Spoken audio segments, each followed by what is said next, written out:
చూడండమ్మా, ఇప్పుడు మిస్క్యారేజ్ గురించి చెప్తున్నాను నేను ఈరోజు. ఈ బిఎన్ఎస్ భారతీయ న్యాయ సంహిత సెక్షను 89 అనేది deals with causing miscarriage without the consent of women అనమాట. ఉమెన్ కన్సెంట్ లేకుండా కనుక మిస్క్యారేజ్ చేస్తే, అబార్షన్ ఉంటుంది కదా, అది చేస్తే కనుక అది పనిష్మెంట్ అవుతుందని చెప్తున్నాను. సారీ, అది క్రైమ్ అవుతుంది అని చెప్పేసి చెప్తున్నారు.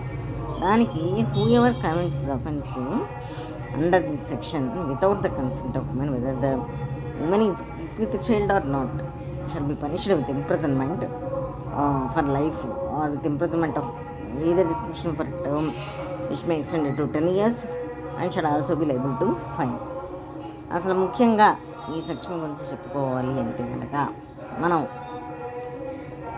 చెప్పాలి అంటే కనుక సెక్షన్ 89 చెప్తోంది. ఈ 89 ఏం చెప్తోంది? ఈ causing miscarriage without the women's consent అనేది మనకి అది పనిష్మెంట్కి గురవుతుంది. అది మనం చేయకూడదు, అలాంటి పనులు చేసుకోకూడదు, ఎవరిని కూడా అట్లాంటి పనులకి గురి చేయకూడదు, ఉమెన్ని ఎస్పెషల్లీ అని చెప్తారు. ఒకవేళ అలాంటి మూడు విధానాలు చెప్పారు ఇక్కడ మనకి. ఒకవేళ అలా చేస్తే ఏంటి? అలా చేస్తే ఒకవేళ without the consent of women miscarriage చేస్తే తీసుకువెళ్ళి జైల్లో పెడతారు. ఇంప్రిజన్మెంట్ ఫర్ లైఫ్, జీవితాంతం జైల్లో ఉండొచ్చు, లేకపోతే 10 years పడుతుంది శిక్ష, లేకపోతే ఫైన్ అన్నా పడుతుంది. అది ఇక్కడ వీళ్ళు డెఫినేషన్ చెప్పారు మనకి. కొంత డెఫినేషన్ చూసుకోవాలి మనం ఇక్కడ. ఆ డెఫినేషన్లో ఏం చెప్తున్నారు? ఇక్కడ డెఫినేషన్లో whoever commits the offence without the consent of woman, whether the woman is quick with child or not, shall be punished with imprisonment for life or with imprisonment of either description for a term or which may extend to 10 years and shall also be liable to fine. అంటే ఏంటి?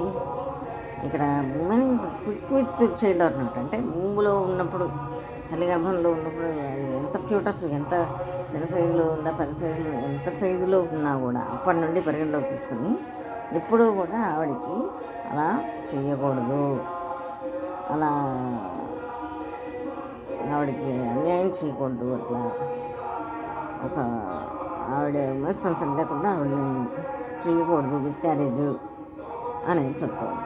ఇది నేను అందరి ఉమెన్స్ని దృష్టిలో ఉంచుకుని చక్కగా వాళ్ళకి ఈ సెక్షన్ ఉంది, ఈ సెక్షన్ వల్ల మన ప్రొటెక్షన్ ఉంటుంది, చైల్డ్ ప్రొటెక్షన్ ఉంటుంది అనేటువంటి ఉద్దేశంతో చెప్తున్నాను అన్నమాట. దానికి పనిష్మెంట్ ఉంటుంది. ఇంప్రిజన్మెంట్ ఫర్ లైఫ్ అన్నా ఇవ్వచ్చు, లేకపోతే imprisonment term which makes 10 years. 10 years దాదాపుగా మనం శిక్ష పడవచ్చు, లేదా ఫైన్ అన్నా పడవచ్చు. ఈ విధంగా ఉంటుంది అన్నమాట.